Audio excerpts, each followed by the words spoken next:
Olá a todos, meu nome é André, estou vindo aqui iniciar um projeto com vocês de um estudo que vai desde o começo de tudo ali da Bíblia, na parte de Gênesis até Apocalipse, projeto que busca analisar todas essas frentes que a gente pode ter de reflexão. Então a gente inicia com esse olhar mais de o que é literal, o que está ali mais visível, e algumas interpretações mais filosóficas que a gente consegue extrair alguns ensinamentos, alguns conhecimentos, alguns valores para a gente, para a nossa vida como um todo. E esse projeto eu estou iniciando de maneira ordenada, então a gente vai iniciar esse projeto desde ali do início, de tudo. Então nada melhor do que a gente começar esse estudo, essa série de estudos com a criação do mundo. Então a gente utiliza aqui do início ali da Bíblia, então a partir de Gênesis. Esses estudos vão ser realmente para a gente ficar com uma pulguinha atrás da orelha, às vezes pensar de um jeito que a gente não tinha pensado antes. E reforço que a palavra de Deus é absoluta e intransponível, né? A gente não consegue mudar o que ela é. Aquilo é uma verdade absoluta. Porém, tem vários ensinamentos e várias interpretações que vão edificar o nosso coração, a nossa vida como um todo. É um pouco disso que eu queria trazer para vocês. São algumas reflexões, alguns pontos ali que a gente pode estudar, mas às vezes o que eu vi não é o que você enxerga ali como interpretação, o que você viu pode ser uma coisa completamente diferente, não tem o certo e errado, mas a palavra de Deus sempre vai ser o certo. Então a gente começa, como base a gente vai utilizar Gênesis 1, versículo 1 também, até Gênesis 2, versículo 3. Então depois você pode fazer essa leitura. A gente vai passar praticamente por todos os pontos mais relevantes ali históricos na Bíblia, de acontecimentos. E aqui a gente inicia com a criação do mundo, com o famoso haja luz, então toda essa parte ali de criação do universo, da existência como um todo. E eu trouxe alguns pontos aqui, mais que de destaque, de reflexão. E o primeiro deles é o contexto mais aparente, que Deus cria tudo do nada, do extremo absoluto nada.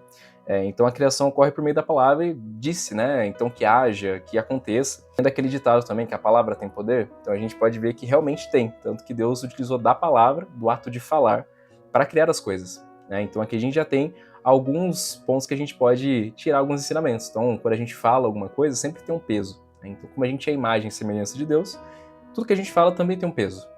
Então Deus tem esse poder de criar através da palavra e a gente também tem de certa forma. Então por isso que é sempre bom a gente ter uma linguagem positiva, profetizar coisas boas, porque nossa palavra realmente tem poder. Aqui a gente pode notar também que tem uma ordem progressiva, porque não existia nada, era um extremo caos.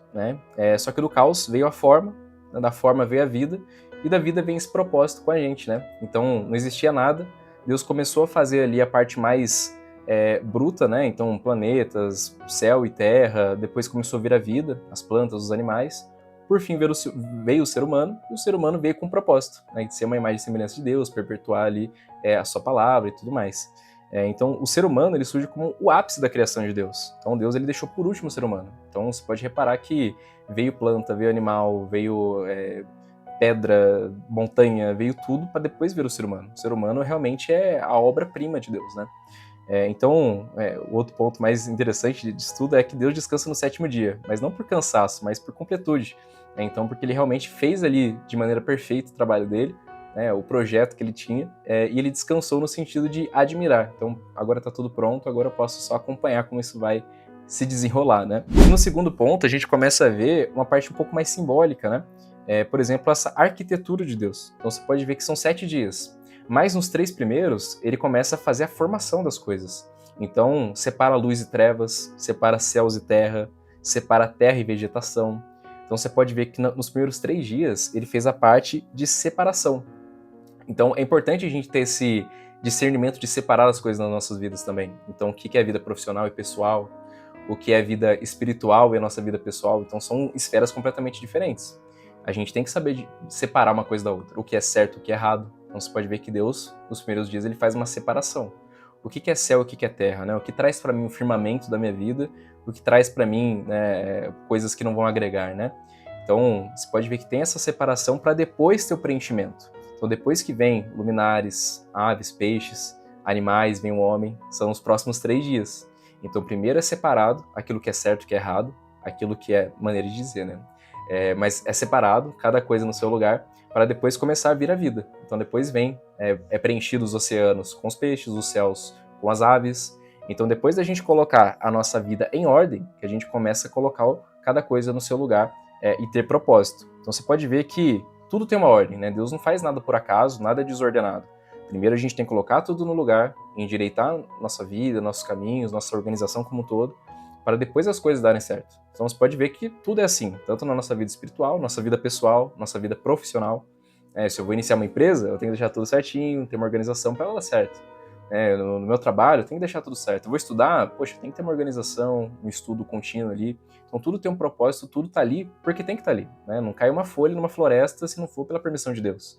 Então tudo tem um propósito e uma ordem. O terceiro ponto é no princípio, né? Então no princípio criou Deus. Deus já existia. Então Deus é o princípio de tudo. Né? Antes de acontecer tudo, existir tudo, Deus já existia. Então você pode ver que nada pode acontecer sem Deus estar em primeiro lugar.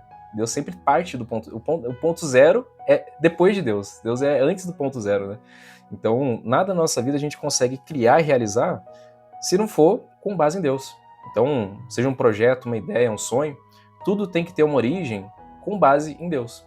Inclusive, a própria Bíblia está falando isso, né? Então, todo o universo partiu do ponto antes do zero, que era Deus. Então, ele é realmente o alfa, né? E o ômega também.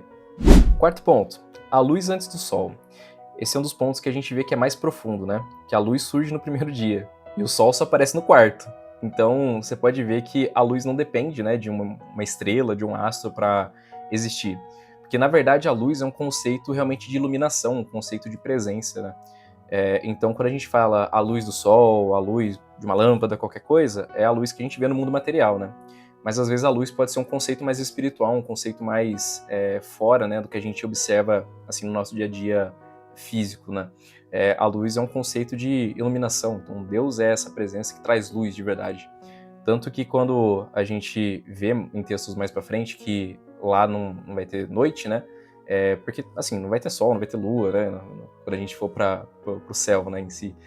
Mas Deus vai iluminar o tempo todo porque Ele é a luz viva, Ele é a luz, né? Ele é o que resplandece o tempo todo, Ele é a pureza encarnada.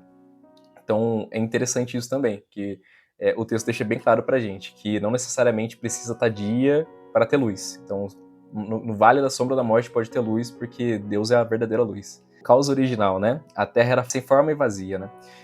Então, Deus ele não cria o caos, ele entra no caos para organizar.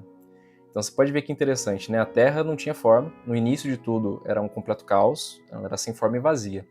E às vezes a gente é assim também, né? A gente não tem forma, assim, a gente não se acha na vida, a gente não tem um preenchimento, a gente se sente vazio, mas Deus vem justamente para sanar isso. Então ele vem para dar forma àquilo que não tem forma, vem para preencher com seu espírito, com felicidade, com virtude, aquilo que é vazio. Então, às vezes a terra era sem forma e vazia, a gente pode trazer para a gente, né? A gente, antes de conhecer Deus, né, Jesus e tudo mais, a gente é uma terra sem forma e vazia. A partir do momento que a gente tem a presença dele vindo ao nosso encontro, a gente começa a ter forma, começa a ser preenchido e começa a ser alguém. A gente, antes de ter um verdadeiro encontro com Deus, a gente é apenas um animal que não tem esse preenchimento, né? Depois a gente começa a ver que a vida é muito mais profunda do que só ter uma existência de acordar, ir pro trabalho, voltar para casa, dormir, acordar no outro dia, comer alguma coisa, porque todo animal faz isso, né? Então o cachorro dorme, ele acorda, ele come, ele se reproduz e morre. Então, a partir do momento que a gente foge desse ciclo e começa a entender que a vida é algo muito mais profundo e precioso do que só ter uma mera existência, você começa a ter forma e começa a ser preenchido. Que é quando você entende que a gente existe por um propósito muito maior, que é ser a imagem e semelhança de Deus na Terra e trazer o reino de Deus para a Terra. Sexto, o papel da palavra. É muito do que eu disse lá no começo, que tudo Deus fala, né? Ele fala e sustenta, então ele fala e promete. Então você pode ver que no decorrer da Bíblia sempre tem esse falar, né? E disse, levanta e anda, e disse ao seu filho, ao seu discípulo, enfim. A palavra é muito poderosa. Tanto que a gente fala, né? A palavra de Deus, né? Quando a gente se refere à Bíblia. Porque ela não é um esforço físico ou o ato de falar, que nem eu tô falando com vocês agora. É o ato de realmente afirmar, né? Ser imperativo em algo. Então, quando a gente, do nosso lado mesmo, quando a gente fala com determinação e a gente realmente acredita, tem fé, aos poucos as coisas vão se materializando, né? Trazendo pra gente a realidade, às vezes aquilo que a gente acredita, o que a gente sonha. E Deus usa isso para fundamentar tudo que foi feito, né? Então você pode ver que a maioria das vezes, principalmente na criação, Deus usa da palavra, né? Então haja luz, que seja feito. Então ele fala, então ele coloca esse empoderamento da sua voz, né? Então eu escutei a voz de Deus, então ele está falando comigo. Então a voz é algo, e a palavra é algo muito precioso, muito poderoso, tá? Um ponto que vale até a gente ter um tópico só para ele, que é realmente muito importante ressaltar. Já falei, mas destaquei novamente. Sétimo seria o ser humano como imagem, o ser humano como imagem e semelhança, né? Quando a gente fala em mais semelhança de Deus, não é na forma física, tá? Pode ser que seja, né? Ninguém nunca teve a capacidade ou honra de ver Deus pessoalmente, diretamente, né? Moisés chegou perto de ver, mas foi só vendo por uma frestinha ali, para não, né, não morrer, porque a gente não é puro o suficiente para ter essa presença, ver ele fisicamente, e Deus também às vezes não pode ter uma forma física, Deus é Deus, pode fazer o que ele bem entender. Mas quando fala ser humano à imagem e semelhança de Deus, quer dizer em alguns atributos e virtudes, tá?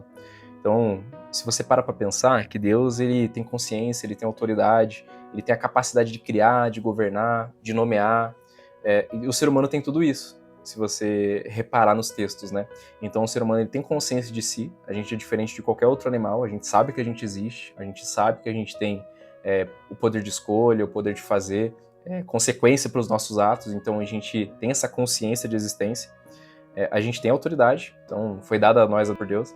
Então ele fala pra gente reinar sobre todos os animais, né, sobre toda a terra. Então a gente tem esse olhar de autoridade também sobre a gente. Capacidade de criar, então a gente consegue ser criativo, então a gente é um ser que consegue criar, fazer coisas novas, pegar alguma coisa que está na natureza e transformar em outra. Então a gente tem esse poder de criar as coisas, não no sentido físico somente, mas no sentido imaterial. Então eu consigo criar ideias, eu consigo criar relações, emoções, eu consigo ter um processo de criação que outros seres não têm, porque a gente tem esse atributo de ser imagem e semelhança de Deus. Governar, então a gente tem esse processo de governar, não só no sentido de político, né, de governo, mas no sentido de governar nossa própria vontade. Então a gente tem controle sobre nós mesmos. A gente não é o ideal, né? Então a gente buscaria controlar os nossos impulsos, controlar nossas vontades carnais. Então toda vez que a gente consegue negar a nossa carne, a gente está tendo um governo sobre nossa mente, nosso corpo. Então a gente tem esse princípio que é conflitante, né, para a gente ser um ser pecaminoso também, porque a gente foi condenado ao pecado desde o princípio dos tempos, mas é essa constante guerra. Então volta naquele ponto, né, a separação. Eu separar o bem do mal, o certo e o errado, e conseguir governar a mim mesmo. O homem que consegue governar a si mesmo, ele tem controle de todas as áreas da sua vida, né? Ele consegue ser estável emocionalmente, espiritualmente, sua família é estável, porque ele tem pleno governo de quem ele é, do que ele pode ou não fazer. E a parte de nomear é isso, né? Eu consegui delegar as coisas certas para quem precisa, então eu consigo nomear, consigo direcionar bons esforços, boas palavras para quem precisa, consigo direcionar esforços para a obra de Deus. Então eu tenho esse processo de escolha, esse processo de direcionamento que Deus também representa para a gente, né? Então ele direciona, ele faz, ele afirma. E a gente também tem isso. Esse último ponto é literalmente para a gente ver como é importante esse peso que a gente tem, né, de ser mais semelhante de Deus, trazer o reino dele para a Terra, para a gente realmente ser um representante de Deus, não só mais uma pessoa, mais um ser, mais um animal, que a gente acorde todo dia, tem essa ciência, que a gente tem uma importância, a gente tem uma missão a cumprir e que Deus sempre está chamando a gente para realizar. 3 perguntinhas que ficam para o final para a gente refletir, que eu tenho tentado gerar vida antes de permitir ordem na minha vida? Então eu quero gerar resultado, eu quero gerar metas, sonhos, milagre antes de ter ordem na minha vida, de colocar tudo no lugar. Outra pergunta, quais são as luzes que eu tenho usado no lugar da luz que vem de Deus? Então quais são os portos seguros, que não são seguros, que eu estou tentando me ancorar, que não são Deus? É um familiar, é um amigo, é um cônjuge, no meu trabalho? O que eu estou me ancorando que é minha segurança, que na verdade não que não Deus, que é mais importante para mim do que Deus? Terceira pergunta, eu estou descansando em Deus ou tentando sustentar tudo sozinho? E aqui vem aquilo lá, né? Tudo parte de Deus, né? Então eu tô tentando matar tudo no peito ou eu tô delegando para Deus que tem todo o poder? Então essa pergunta aqui é mais geral, mas tudo está fundamentado nessa lógica de, poxa, Deus criou todo o universo, tem o poder de fazer tudo que ele bem entender, ele não tem capacidade de ajudar você? Eu tô fazendo a coisa certa, tô confiando realmente em Deus ou tô falando que eu tô confiando e não tô confiando? Então é mais um ponzo ali, um cutucão, e eu falo como se fosse para um espelho, então eu falo tanto para quem está vendo essa mensagem quanto para mim mesmo. Vamos refletir nessas 3 perguntinhas aqui, e no próximo estudo trago mais alguns para a gente ficar com a pulguinha atrás da orelha. E no final de tudo, esse estudo vai ser mais corriqueiro, pelo menos uma vez por semana ali. Sempre vou deixar o PDF do estudo aqui para a gente poder utilizar. É sempre importante a gente reler para relembrar algum ponto que foi apresentado, né, nesse estudo. E a gente vai desde Gênesis até Apocalipse, porque sempre tem alguma coisinha para a gente refletir.